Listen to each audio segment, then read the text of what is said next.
right, good afternoon, everyone. We've now been joined by our NASCAR Cup Series Busch Light Pole winner for tomorrow's Geico 500 at Talladega. This is Michael's second pole this season. I believe it's your fifth top 10 starting spot for 2024 as well. So a strong start for your team. Talk a little bit about that strong start and what it means to start on the pole for tomorrow as well.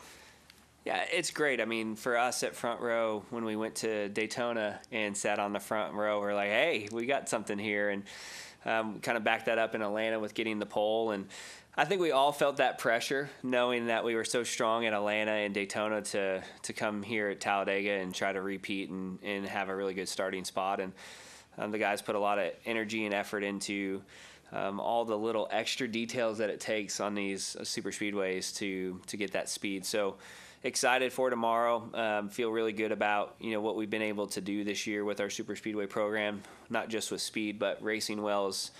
I think Todd has led the most laps at the super speedways this year, and we've been up front a lot. So great team effort, and excited to try to get a dark horse Mustang in the victory lane. And it's a good week for it. This week Mustang celebrated 60 years and had an awesome event in Charlotte. I wasn't there. I was actually in Oklahoma at Love's. But, this is a good week for us to get a win and get the first one of the season. And we got a lot of great Mustangs starting up there with us. And we got to just execute our plan and strategy and make it all work. All right. We're now going to go to questions. If you have a question, raise your hand. We'll work to get a microphone to you. We'll start up front here. Hey, Michael, you've always CBS Bergen. You've always done well in. I'm sorry. My voice carries enough. You've always done well at Daytona, it seems, wins and just done well. The transition and how you carry information from there to here for years has been valuable. How much do you carry in the setup of the car and your knowledge on the track, and then how much is different, you think? I think as far as a car goes, in particular with this next-gen car, it's pretty similar what you bring to Daytona to what you bring here. I mean, there's a few changes, obviously. The loading and the banking and, the bumps and things are in different spots. So you're always working the details, but pretty similar altogether as far as the package goes. How you race here and how you put yourself in position to win, I feel like, is different. And so the approach that you take to get in position, I feel like, works out a little different than Daytona does. As we've seen in years past, it can happen pretty late coming to the line because the start-finish line is so far down. So definitely a different approach, but having speed, I think, correlates to both. All right. Did you have a question? You're good? You're good. Okay, no problem. All right, we'll go to Lee. Lee Spencer, CatchFence.com and SiriusXM NASCAR Radio. Your teammate at Richmond called his shot here, and he said that he was going to win Talladega.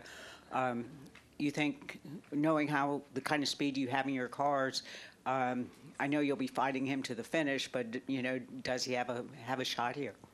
Oh, for sure he has a shot.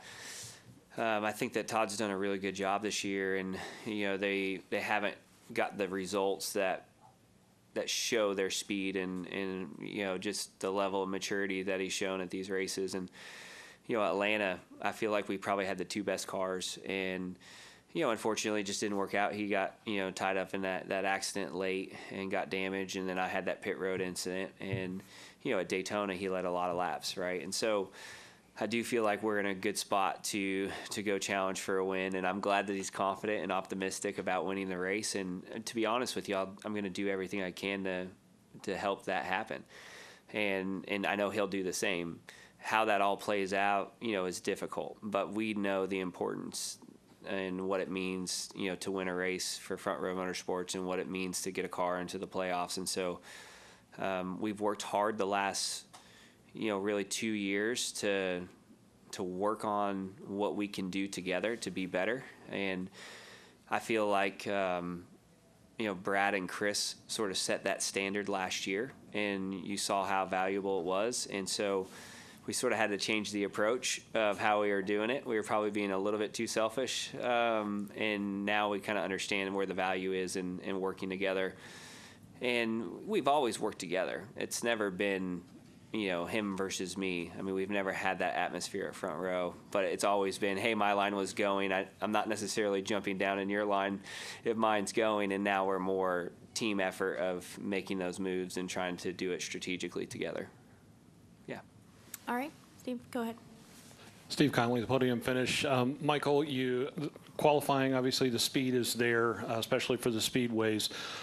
Couple top 10 finishes this year. Do you feel like the speed is translating to race trim, or is there still something missing that you guys are trying to bring in with this Dark Horse Mustang? No, I think the speed's there. I mean, I can't speak for every, Ford team, but for us, we just haven't done a good enough job of executing. And we've had moments last week, for example, we had an opportunity to take the lead there and felt like we had a car that was good enough to give ourselves a legitimate shot at winning, and I crashed, right? So I don't feel like, oh, man, we're down on speed. I don't really feel that way. I just feel like we haven't done a good job at front row, myself included, to execute well enough to win a race, but I feel like we've had good speed. I'm not sitting here telling you that we were better than Larson and better than the 11 and better than, the 45. We weren't, but we executed well up until that point and got track position, and they had a few mistakes, and that opened up the window where we had a shot at it, and track position is so important. So, yes, we still need to find a little bit of speed, but I feel like a lot of that is just on us, just doing a better job of executing.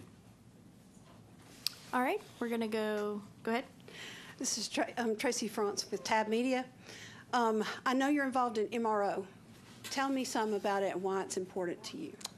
Yeah, so Motor Racing Outreach is the community inside the community, and for me, it's super valuable for a lot of reasons. I mean, it's for me, racing for 18, 20 years, predominantly on a Saturday and Sunday, it's my church, right? And it's where I stay plugged in.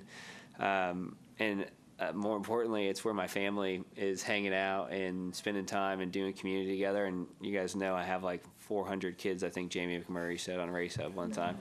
I don't really have 400, I have 5, but just them having a place to go to and being able to be at the racetrack is such a huge part, because our schedule is so intense and so tough. And it's not just the weekend, like this week, I was left on Wednesday, went to Oklahoma to Love's, came here Thursday, had a Ford event. Like, we're going all the time. So having them here at the racetrack is what helps keep my family together and keeps me involved in the things that matter. So MRO is a big part of that.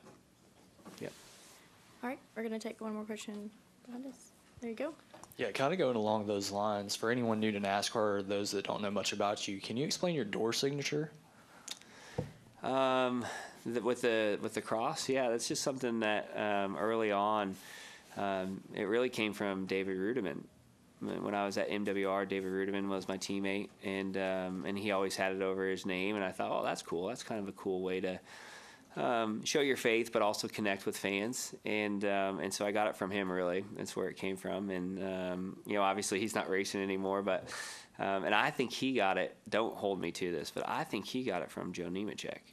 Is that right? I would say so. Yeah, because Joe always had it too, and I think David got it from him. So just kind of carrying the torch. All right, we're going to come up to Kelly, Steven, and then we'll end up front here. Scott, thank you. Kelly, CrandallRacer.com. Michael, you're on the pole, 5 Fords in the top 10. Some of your fellow Ford drivers admit this is an opportunity race for the manufacturer, given how the season has started. Is it a must-win race for Ford? That's so hard to answer, because I feel like every race is a must-win, but at the same time, I'm not panicked. If it doesn't happen tomorrow, I don't feel like, oh, we missed an opportunity and there's not another one right around the corner. So does that answer it? Yes, tomorrow's a must-win, but if it doesn't happen, I'm not panicked. I think we have speed still. All right, Steven, go ahead. Steven Toronto, CBS Sports. Michael, when you won the pole in Atlanta, so much was made about how it was your first career pole after, I forget, however many hundred starts. Let's just call it a lot. Yes. Yeah. And it didn't take you a lot now to get your second career pole. So I guess two-pronged question here. How does it feel to be a two-time Cup pole winner, and how normal does it feel now? And how much do you expect this sort of thing? Yeah, that's a great question. So, as far as getting the pole at Atlanta, it was over the moon exciting, right? To get our first pole, or my first pole. Front row actually had a pole prior to that, and so it was a cool moment, a cool experience. But I'd be lying to you if I told you that we didn't come here expecting to get the pole. And I say that because we ran so good at Daytona, qualified well, really close to getting the pole there, got it at Atlanta. We brought our Daytona car to Talladega with our Atlanta engine. And so we were like, hey, we kind of got the best of both worlds. We were coming down here with the expectation to sit on the pole. I mean, obviously, it doesn't always work that way, but we had reason to think that we could. Gardner, my PR guy there, when we were walking to qualifying at COTA, he's like, hey, do you want to stop in and do your top 30 or top 25 media obligation? I was like, no way, man, I'm going to get the pole. I'll be in there afterwards. We'll talk to everybody. And I think I qualified like 25th. You guys would have to back me up on that. So just because you think you're going to go down there and do it doesn't mean it's actually going to happen. But today when we were walking out, he's like, you want to go to the bullpen? I'm like, no way, man, we're going to get the pole. And I said, wait a minute, I told you that at COTA too. And I think we qualified 25th. So you always have high hopes and expectations, but I felt like we had a reason to be optimistic about today and tomorrow. Thanks, Mike. Yep.